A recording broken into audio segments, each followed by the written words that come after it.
कभी चंबल हुआ करता था, चकरनगर का क्षेत्र था। आज यहाँ विकास जो आपके टाइम पे कराया गया और यहाँ आप बहुत समय बाद आपका आना भी हुआ है, क्या लग रहा है ये क्षेत्र के? मैं सबसे पहले पूज्य महाराज जी का धन्यवाद दूंगा। मैं उनका आशीर्वाद लेने आया था। कथा का कार्यक्रम है और अमूमन गांव में इस समय पर बड़े पैमाने पर लोग एकजुट होते हैं और पौराणिक, धार्मिक और कथाओं के कार्यक्रम होते हैं।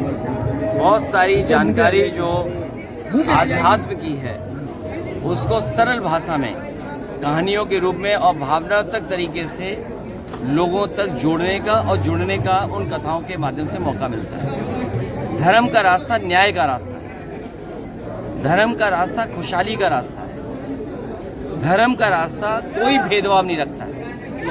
उसी रास्ते पे चल करके आज 1008 पूज्य महाराज जी महामंडलेश्वर उनका आशीर्वाद लेने में पहुंचा। और ये इलाका बहुत पिछड़ा था। वो एक ऐसा इलाका था एक समय पर जहां पर ये माना जाता था कि इस इलाके में आने से आप सुरक्षित महसूस नहीं करेंगे। नेताजी समाजवादी पार्टी के समय पर बड़े पैमाने पर विकास हुआ और उसी का परिणाम ये है कि पुल बनना, सड़कें बनना, एम्बुलेंस गांव तक पहुंचना, पुलिस का 100 नंबर गांव तक पहुंचना, जानवरों के लिए इलाज के लिए वो पहुंचना। लेकिन इधर देखने को मिल रहा है कि इस सरकार ने इटावा के साथ बड़े पैमाने पे भेदभाव किया है। बीजेपी की सरकार इटावा के विकास को रोक करके इटावा को बर्बाद करना चाहती है। बीजेपी इटावा की ज़मीनों को भारतीय जनता पार्टी के भूमि माफियाओं ने बड़े पैमाने पर कब्जा किया है। यहाँ की नदियों को बर्बाद कर दिया। यहाँ का जंगल जो और सुंदर दिखता और लोगों को, टूरिस्टों को अट्रैक्ट करता, उस जंगल को बर्बाद कर दिया। लोगों के सामने महंगाई, बेरोजगारी और किसानों के सामने संकट पैदा इस सरकार ने किया है। ये किसानों को पीड़ा दे रही है। ये किसानों के सामने संकट पैदा कर गई सरकार। आने वाले समय में हम सब मिलकर के इस भारतीय जनता पार्टी को हमेशा हमेशा के लिए हटाएंगे। बंगाल और तमिलनाडु में आज वोटिंग हो रही है बड़े पैमाने पर, वहाँ लोग वोट कर रहे हैं। ऐतिहासिक हार की तरफ भारतीय जनता पार्टी जा रही है। अच्छा सर, केंद्र सरकार जातिगत जनगणना क्यों नहीं कराना चाहती है? विपक्ष की और खासकर समाजवादी पार्टी की मांग है जनगणना के साथ साथ जाति गणना हो।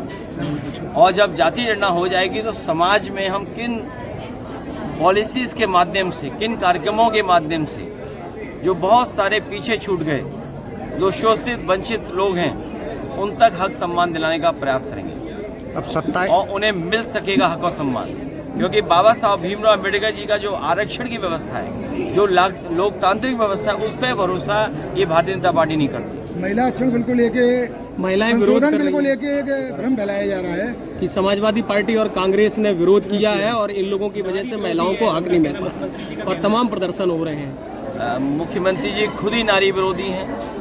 बीजेपी 100% महिलाओं के खिलाफ है। आज अगर हम अपने चैनलों को देखें तो इसमें से कोई चैनल नंबर 1 होगा, नंबर 2 होगा, तो उसका कुछ तो मानक होगा। किस मानक पे हम तय करते हैं? आज सबसे ज़्यादा असुरक्षित महिलाएं अगर कहीं हैं तो उत्तर प्रदेश में हैं। उन्हें संरक्षण की ज़रूरत है। आरक्षण के साथ साथ उनके सम्मान की ज़रूरत है। उनके स्वास्थ्य को, उनकी शिक्षा को लेकर के बड़े काम होने चाहिए। ये बताएं, स्वास्थ्य को लेकर के क्या काम किया है, शिक्षा को लेकर के क्या काम किया है। और फिर जब उन्हें आरक्षण मिलना चाहता था, आरक्षण से उन्हें हक अधिकार मिल जाता, तो बीजेपी के लोग क्यों भेदभाव करना चाहते हैं? जब आधी आबादी बोलते हैं तो आधी आबादी ये बताएं कौन है आधी आबादी में? आधी आबादी में पूरी महिलाएं हैं। ये महिलाओं को भी बांट करके आरक्षण की बात करना चाहते हैं। कहा जा रहा है बंगाल में एसआईआर के बहाने बड़ी संख्या में वोट काटे गए हैं। वोट काट कर बीजेपी सत्ता में आने के प्रयास कर रही है। उससे कुछ होना नहीं है। बीजेपी हारे जा रही है। सर, शंकराचार्य के साथ साथ संत महात्माओं का आशीर्वाद अब आपको प्राप्त हो रहा है, इस पर क्या कहोगे सर? हमें तो न जाने कब से प्राप्त हो रहा है। तुम्हारी आंखें ही नहीं खुली थी। अगर आंखें खुली रहती तो शायद पहले से देख रहे हो। अच्छा, सरकार में अगर आप आते हैं तो भूमाफियाओं के खिलाफ क्या कार्रवाई होगी? वो कार्रवाई होनी चाहिए जो न्याय में है, न्याय मिले जिससे। और ऐसे लोगों के खिलाफ जो न्याय का रास्ता है उसको अपना करके भू माफिया कोई भी हो, कानून से बाहर नहीं हो सकता। सर, लखनऊ मेयर के द्वारा वहाँ पर आपत्ति नहीं, मुझसे हम कुछ नहीं कहेंगे।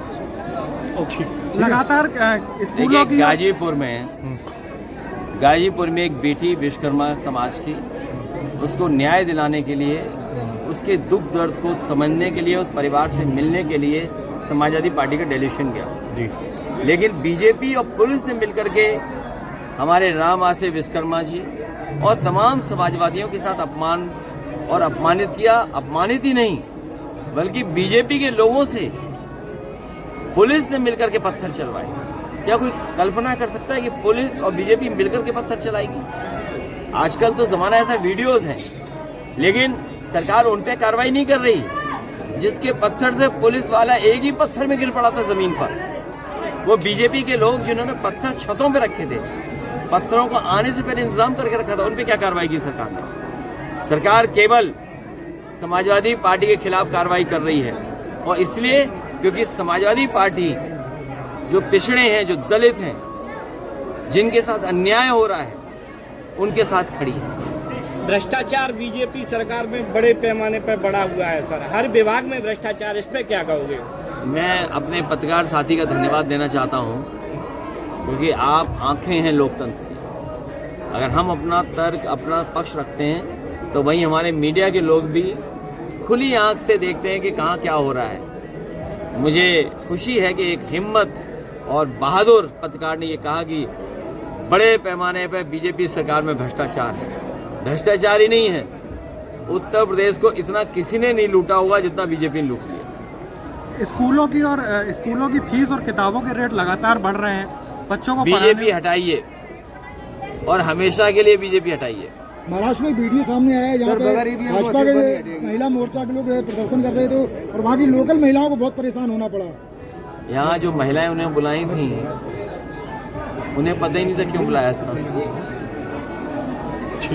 और बीजेपी पूरा विपक्ष की प्रैक्टिस कर रही है, क्योंकि उन्हें पता है कल विपक्ष में आना है, और जब विपक्ष में आ जाएंगे हम तो धरना प्रदर्शन करना पड़ेगा।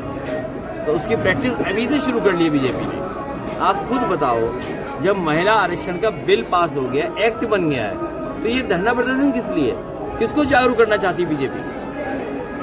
ठीक है, धन्यवाद सर।